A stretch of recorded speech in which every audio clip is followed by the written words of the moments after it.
So it's the zombie apocalypse. The world of Seattle kind of now knows about it.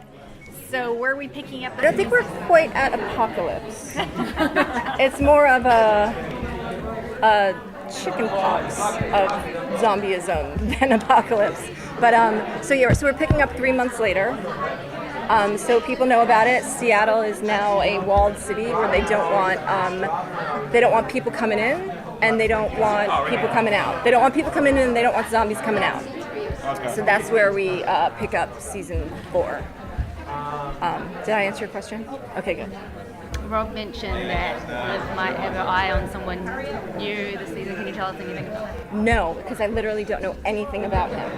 So yeah, we haven't gotten that far. But there is a person. There's nothing like I can specifically say about him. But there'll be someone new. Sorry. So Jason Dohring will be returning, obviously? He will be returning, yes. Okay, will he be like a regular next season? Not a regular, no, he won't be a series regular, but he'll be in several episodes, and Chase Graves will play a prominent role in the story of the season 4 arc. Are we supposed to assume now that Liv's single again, that maybe that might be a possible blossoming romance between Chase and Liv? Or is that the one night stand just gone and over? I don't know. Anything's possible, right? Would you like to see that? I was afraid that people were going to get so mad that they were going to be like seeing him, even though he's not playing that character, like just seeing him with another blonde, just like no. But yeah, I was nervous. Now that everybody in Seattle and the world Your nails knows are fantastic. So sorry. I was so distracted by how amazing they are. Sorry. That's okay. Now that the world knows about zombies, any chance we might see Liv's family back? Yes. Oh, great. Yes. There's a very good chance of that. And then Mom's going to be like, oh, God, I'm such a bitch. No, I don't think that's how she'll be. What do I like most about zombies? Why, that's a question I can answer for you. Here's what I think.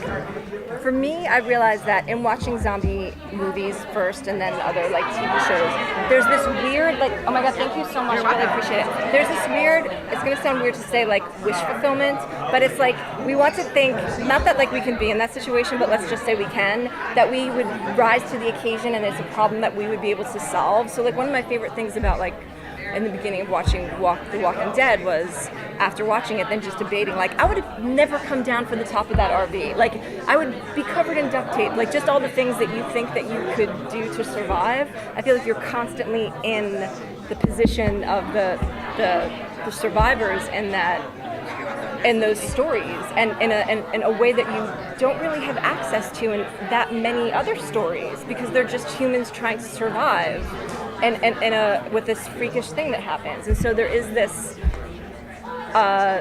wish fulfillment survival hero thing going on. I think that's what I like about it. I don't know. Yeah, I think that's what I like about it. I also fear death, so there not being death and you just staying alive is also appealing. I have a fun question. Yay! So if you were a zombie, or if there was a zombie who would eat your brain, Oh, what would shit. be their traits? What would be their come out? traits? Like what would come out in them from They your brain? would, oh my God, they would curse a lot. They would overshare. They would be self-deprecating. They would bust balls, and they'd be very volatile. But they'd probably mostly talk a lot and be self-deprecating. Yeah, and they'd probably like to eat. And they'd watch some TV. But yeah, it would definitely be like talking, ball busting, and cursing. Have you come up with any personalities for Liv yet for the next season? I'm so excited that we are doing Hockey Goon, which every year I like beg Rob to do Hockey Goon, and we're finally doing it, so I'm really excited about that. We're also doing, so far this year, there's a rom-com brain, like a woman who's like obsessed with like romantic comedies, and then another fun one is kind of like a bitchy dowager, like Lucille Bluth, kind of, which I think is a fun thing for Liv to play. So like, you know, that with Hockey Goons so far like sounds like a really kind of exciting start to Brains, if you will. So what are you guys planning for Blaine? It seems like he's been kind of ricocheting all over the place a bit. Oh no, Blaine's doing well now that his dad is here and he's you guys were at the panel, right? So you know he's okay. So yeah, I mean, he's going to have a lot to deal with. He's going to have to contend with his father and his father's growing power. And he also has this new kind of business. And he's also, he is now like officially like going to be like in charge of kind of like the black market in Seattle. So he's going to be like a major, zombies being out and about and known is going to make him like a major player in the black market of brains and such. So it's nice to have him back as like one of the multitude of big bads, and that I think we have. There's a lot of bad, so there's not. It's all a big bad. But it's nice to have Blaine back and being Blaine and fighting against Angus, which I think is a lot of fun. Oop. Oh, it's okay.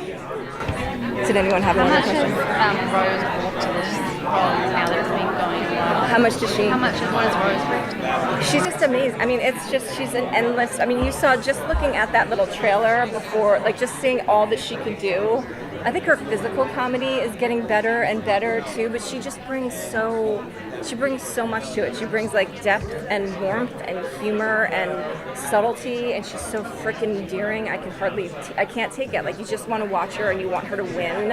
And yeah, she just brings all the charm and wit and beauty that is Rose MacGyver, because she's the loveliest person. For real. Like, I'm not even, it's weird. Like, you kind of are waiting for the other shoe to drop. Like, this can't be it. And then she just gets lovelier and lovelier. It's kind of boring, but not. It's great. But yeah. Now, Allie. No, she's amazing too. That's the thing, is like they're all really great people and they get along. They're like great friends, as I'm sure you've heard before, but they genuinely are. So it's great. It's great. Sorry, okay. Thanks, guys.